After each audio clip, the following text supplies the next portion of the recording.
Vamos lá, pessoal, aula 2. Vamos falar sobre músculo, que é o que interessa pra galera, né? Eu espero, gente, também despertar em vocês a vontade de ir atrás dessas coisas, porque por mais que a gente converse sobre músculo, é o músculo que hipertrofia, é o músculo que dá estética. O músculo tem várias funções importantíssimas, só que é um sistema, gente, entendeu? Não existe músculo sem a aula passada. Mas vamos seguir aqui no que a galera mais gosta de estudar.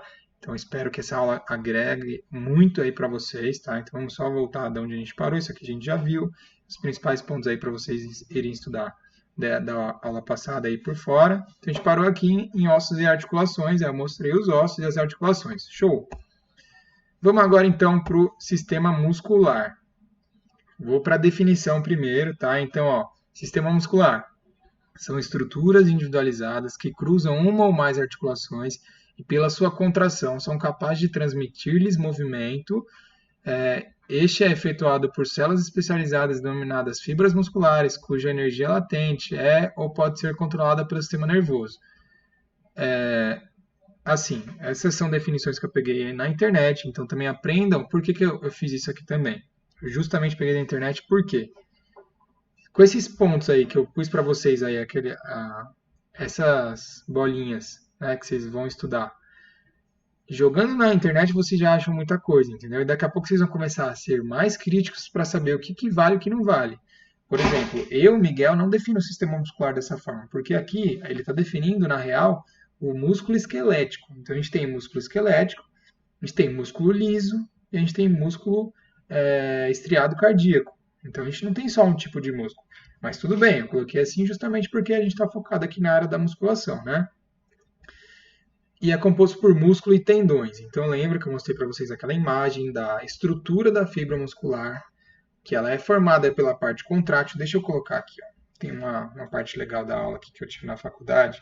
São curiosidades aí também para vocês verem e entender que o assunto é muito mais embaixo do que simplesmente saber do bíceps e simplesmente fazer o bíceps crescer, tá? Então aqui, ó, generalidade sobre músculos. Então, são aproximadamente 600 músculos no corpo, compõem a massa corporal, assim, uma parte muito grande, 40 a 60% da nossa massa corporal. Tem várias funções no corpo, como todo mundo já sabe, então movimentação, mantém as peças ósseas unidas, então tem a parte de proteção, determinam a posição e estrutura do esqueleto, dão forma ao corpo, sustentam e protegem os órgãos. Então tem várias coisas, temperatura, fonte de glutamina, reserva energética, beleza? Então aqui tá, aí tem algumas coisas, algumas informações legais que a professora deu para nós lá na faculdade, que a massa muscular ela está ligada diretamente com a mortalidade. Então, quanto menor nossa massa muscular, maior o risco da gente morrer. Tá? Vou resumir assim, porque é isso que esses artigos mostram, tá bom? Então, quanto mais músculo a gente tem, perdão, eu não sei dizer agora se é quanto mais, mas tem uma determinada quantidade de músculo que ele protege e dá longevidade para a gente, né? Claro que por causas naturais, né? Não vai impedir de você tomar um tiro e vir a falecer, mas enfim. Tem um determinado nível de músculo que faz com que a gente, abaixo desse nível, a nossa qualidade de vida e longevidade diminui, tá bom? E acima desse número, ela aumenta, só que não é proporcional. Então, não é quanto mais músculo eu tiver, tá? Eu errei lá atrás. Não é quanto mais eu tiver, mais eu vou viver. Não é isso, tá? Porque isso daí não é direto. Mas existe um ponto crítico ali que, se você não tiver uma determinada massa muscular, você vai ter uma mortalidade aumentada. E aí, por diversos fatores. Ó, por exemplo, um idoso que não tem massa muscular tem mais desequilíbrio. Um idoso que tem mais desequilíbrio tem mais quedas. O idoso que tem mais quedas provavelmente vai ter mais fraturas. O idoso que tem mais fraturas provavelmente vai ficar mais acamado. O idoso que fica mais acamado vai ter provavelmente uma qualidade de vida menor e vai morrer mais cedo, porque vai estar acamado. Então, são várias coisas que vão se ligando aí à massa muscular. Fora a questão energética e tudo mais, tá bom? O que mais? Os músculos podem se encurtar e se alongar, tá? Isso são coisas básicas que a gente já sabe. Tem as partes de contração, que vocês já conhecem também. Aqui é um negócio sobre atrofia e regeneração, não vou entrar nisso agora, em fisiologia, tá? Tem a miostatina, que é o fator regulador aí do crescimento muscular. Enfim. beleza? Tem os tipos de fibras, tudo você já sabe de fisiologia, fibras rápidas, fibras lentas, enfim. O que mais que a gente vai falar sobre os músculos? Músculos, gente, o que eu quero frisar para vocês? Aquela questão do músculo ter o ventre muscular, que é a parte contrátil, tá? Que é a parte ativa, e o prolongamento dessa parte ativa, que é o prolongamento das fibras, que faz parte também do músculo, são os tendões, tá? O tendão, ó, é o quê? Então, o tendão ele está em forma de corda ou tira, eles se inserem e ligam o músculo aos ossos, nem sempre são ligados em ossos, tá? Eu vou mostrar depois que tem alguns tendões que não se ligam diretamente aos ossos, mas são exceções. Aí ele é rico em fibra colágena, comprimento invariável, então eles são resistentes ao estiramento, eles são flexíveis, então eles balançam e se deformam, só que eles não são muito alongáveis, entendeu? Então, normalmente a gente ganha amplitude muscular pelo ventre muscular. Então, por exemplo, o músculo que ele tem um ventre muscular pequenininho e um tendão super alongado, é mais difícil a gente conseguir alongar esse músculo do que um músculo que tem um ventre muscular longo e um tendão menor, tá bom? E ele também tem um suprimento vascular escasso, então são tecidos brancos. O que acontece? Lesão em tendão normalmente é uma lesão mais complexa de ser tratada, porque é um tecido que não tem irrigamento sanguíneo, logo não chega suprimento, não chega células do sistema imune para fazer toda a parte de parte anti-inflamatória para tratar dessas lesões. Então é importante a gente saber essas coisas aí do corpo humano, tá? Eles também podem ter formato de lâmina. Então, por exemplo, a aponeurose, tá? As aponeuroses são tendões que têm formados em lâminas. A gente tem alguns no corpo. Uma famosa aí é a aponeurose tóraco-lombar, que pega desde da vértebra torácica, que a gente acabou não vendo, mas tá, vértebra torácica até a vértebra lombar, que é onde é o tendão ali do grande dorsal, né, da inserção do grande dorsal. E são tecidos muito ricos em fibras colágenas, são tendões muito grandes ali de uma extensa área. A gente tem essa aponeurose famosa e tem outras também. Aqui, como eu falei, nem todos os tendões são ligados nos ossos, então a gente tem aqui o exemplo do tendão que é ligado nos olhos, né? Mas a educação física não trabalha com essa parte, tá bom? Aqui tem um pouco da fáscia, tá? Não vou entrar muito nesse assunto também, mas a fáscia tem algumas funções importantes, facilitar o deslizamento entre os músculos, porque, gente, lembrando, a gente não tem um músculo que faz um movimento e pronto, não é isso. A gente tem músculo em cima de músculo. Deixa eu ver se vocês me veem, né? Então a gente tem músculo em cima de músculo. Então, ó, os músculos trabalham deslizando entre si. Então, se a gente não tivesse essa fáscia, o atrito entre esses músculos poderia ser muito grande. Então, quando a gente tem uma contratura muscular, algum enrijecimento ali da fáscia, esse deslizamento pode ser prejudicado. Então, por isso que tem a questão da liberação miofascial, e tem esse assunto que é assuntos aí para discussão, mas por isso que é legal a gente entender o básico para discutir esses assuntos mais complexos depois, tá bom? Mas a fáscia também tem a contenção da contração, então impede com que o músculo tenha aquele encurtamento muito grande, além da fáscia também os tendões, né, porque limita o movimento, e também a fáscia ajuda a inserir o tendão no osso. Então esse tecido da fáscia faz com que essa inserção tendino óssea, né, seja mais facilitada, vamos dizer assim. Existem alguns tipos, tá? Não vou entrar nesse assunto, mas também tem septos, tá? Que aí fazem parte aí dessa parte de tendão. E aí uma coisa importantíssima da gente entender nos músculos, que aí é algo que eu vou cobrar e vou brigar com vocês para saberem, tá? Gente, acreditem em mim, tá bom? Eu sei que eu sou meio maluco, mas acreditem. Existem coisas que a gente aprende que já foram atualizadas. Uma delas que eu vejo muito nas academias, existe muito na Reebok, é a nomenclatura de inserção e origem, inserção proximal e inserção distal. Todo músculo tem uma inserção e uma origem, todo músculo tem uma inserção proximal e uma inserção distal.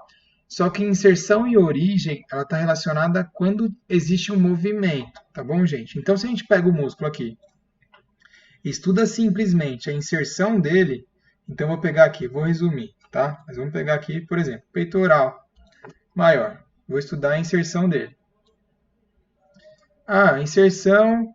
Se eu for falar só das inserções dele, o correto, gente, de verdade, para vocês aprenderem e falarem de uma forma mais correta e mais atualizada, É a gente falar inserção proximal, que é a inserção que está mais próxima ao centro do corpo, e inserção distal, que é a inserção que está mais distal, né? Mais longe do centro do corpo. Então, ó, no caso do peitoral, inserção proximal externo clavicular, então pega a clavícula e o externo, e inserção distal, né? Eu acho que eu falei distal aqui, inserção proximal, externo clavicular, inserção distal, húmero. Vou resumir assim no húmero. Aí teria o acidente ósseo específico aqui do húmero, mas não vamos entrar nesse assunto, tá bom? Não é correto, gente, falar que a origem do músculo é externo-clavicular e a inserção é número. Não é correto falar isso. E aí por quê? Eu vou explicar para vocês. Ó. Vou dar um exemplo do grande dorsal aqui, por exemplo. Não, vamos num mais fácil, que é o exemplo que eu sempre dou quando eu falo sobre isso e que vem mais fácil na minha cabeça. Vou pegar aqui o posterior de coxa, tá? Vou pegar qualquer um deles. Vou pegar aqui, por exemplo, a cabeça longa. Vou pegar a cabeça curta, que fica mais simples, ó. A cabeça curta está mais interna aqui. Cabeça curta do bíceps femoral. Então eu estou olhando ali um dos posteriores de coxa, tá bom, gente? Então ele está aqui inserido, eu vou colocar no fêmur e na fíbula, tá bom? Vou colocar assim, não vou especificar o lugar do fêmur nem o lugar da fíbula, mas tem muita gente que fala assim, a origem é no fêmur e a inserção é na fíbula. Isso não está certo, pessoal. Por quê? A origem só é no fêmur quando o aluno está realizando um leg curl, um line leg curl. Por quê? Vou ler aqui a definição para vocês. Ó. Origem, extremidade do músculo presa à peça óssea que não se desloca. Ponto fixo, né? Ponto fixo no movimento. Inserção, extremidade do músculo presa à peça óssea que se desloca. Então a gente só usa a classificação de origem e inserção quando existe movimento. Então no line leg curl, a origem está parada, então o aluno está deitado lá, então o fêmur dele está parado e a fíbula dele está vindo em direção ao fêmur. Então aqui virou origem e aqui virou inserção, né? Só que numa flexão nórdica, por exemplo, né, que eu acho que vocês conhecem esse exercício, né, que aqui a gente chama de flexão de joelhos no espaldar, né, com pés no espaldar. Trocou. A origem agora é esse ponto e a inserção é aqui. Por quê? O ponto fixo agora está na fíbula. Então a fíbula está parada porque o aluno está lá com a perna, né, com a canela no chão. E quem está se movimentando agora é o fêmur. Então mudou. A origem agora está embaixo, a inserção está em cima. Então a gente falar que a origem está no fêmur e a inserção está na fíbula está errado. Tá bom, pessoal? A origem ela se delimita ao ponto fixo e a inserção ao ponto que se movimenta. Tá bom? Vocês podem ver isso errado na faculdade, gente, mas eu garanto para vocês que essa é a informação mais atualizada, tá? Então como que eu defino? É mais fácil a gente definir por inserção proximal e inserção distal, porque aí não depende do movimento. Então aqui, ó, inserção proximal, sempre igual. Proximal e distal, né? Sempre são iguais. Então, inserção proximal é a inserção mais próxima à raiz do membro, e a inserção distal é a inserção mais distante da raiz do membro. Então aqui, ó, no caso, nesse mesmo músculo, a inserção proximal sempre vai ser no fêmur e a inserção distal sempre vai ser na fíbula. Então, quando a gente for conversar, é bom que a gente comece a usar as nomenclaturas corretas. Então, onde é a inserção proximal da cabeça curta do bíceps femoral? No fêmur. Onde é a inserção distal da cabeça curta do bíceps femoral? Na fíbula, entendeu? Então, esquece esse negócio de origem e inserção serem fixas, não é? Tá certo falar que aqui é a origem, aqui é a inserção, no caso de um movimento que o ponto fixo seja no fêmur. Espero que vocês tenham entendido, tá? Gente, para a aula não ficar muito longa, eu sei que eu prometi falar sobre os músculos nessa aula, mas por enquanto a gente entrou no geral, né, no assunto aqui, no principal ali dos músculos, e agora, numa terceira aula, a gente vai entrar exatamente quais são os músculos e quais são os movimentos que cada um faz, tá bom? Porque senão vai ficar uma aula muito extensa, porque a gente vai olhar articulação por articulação para falar os músculos que fazem o movimento dela. Deixa eu ver só se tem mais alguma coisa. Ó, já como eu vou encerrar essa aula, só vou mostrar para vocês classificações também. Então a gente pode classificar os músculos pela forma que eles têm. Então existem músculos longos, fusiformes, músculos em leque, músculo curto ou quadrado, músculo largo, que é o caso do grande dorsal, músculos circulares, que são o caso dos músculos dos olhos ali. Outra classificação pelo arranjo das fibras. Unipenados, que é o caso aqui do extensor longo dos dedos, que é esse músculo aqui.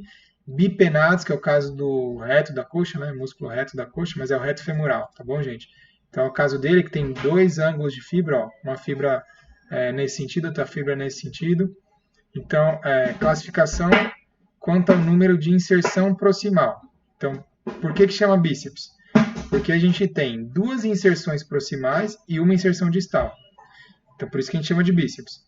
Tríceps, três inserções proximais, que aqui é o caso, né, do gastrocnêmio, lateral e medial e do sóleo. Então, a gente tem três inserções proximais e uma inserção distal. E no caso do quadríceps, quatro inserções proximais diferentes e uma inserção distal. Então, quando a gente olha as inserções proximais e tem mais de uma, a gente classifica dessa forma. Então, por isso que a gente tem o tríceps braquial e o tríceps rural. Porque esses dois músculos têm três inserções proximais e uma inserção distal. E também existe o inverso, que é maior quantidade de número de inserções distais. Que aí é o caso desses aqui que a gente acaba não vendo muito, né? Mas, por exemplo, o músculo flexor curto do hálux. Ele é bicaudado. Por quê? Ele tem uma inserção proximal e tem duas distais. Aí é o contrário, entendeu? E aqui o policaudado, que aí é mais que uma, né? Que é o caso aqui do flexor dos dedos da mão. Ele tem uma inserção proximal e tem várias distais. Ó. Ele tem uma, duas, três, quatro. Aí que ele pega o flexor dos dedos, tem quatro distais e uma proximal, que é na mão, entenderam? Então tem várias classificações aqui. Aí tem de gástrico, que ele tem um ventre, um tendão no meio do ventre e outro ventre. Então, por exemplo, músculo de gástrico anterior. Tem a parte anterior, aí tem um tendão no meio do músculo e tem outra parte contrátil posterior. E o poligástrico, que tem vários ventres, que é o caso do reto abdominal, que tem vários ventres no mesmo músculo, mas é um músculo só, tá bom? E aí aqui vai entrar em movimentos, aí eu vou falar numa próxima aula, tá bom, gente? Muito obrigado aí por essa segunda aula e a gente se vê numa próxima.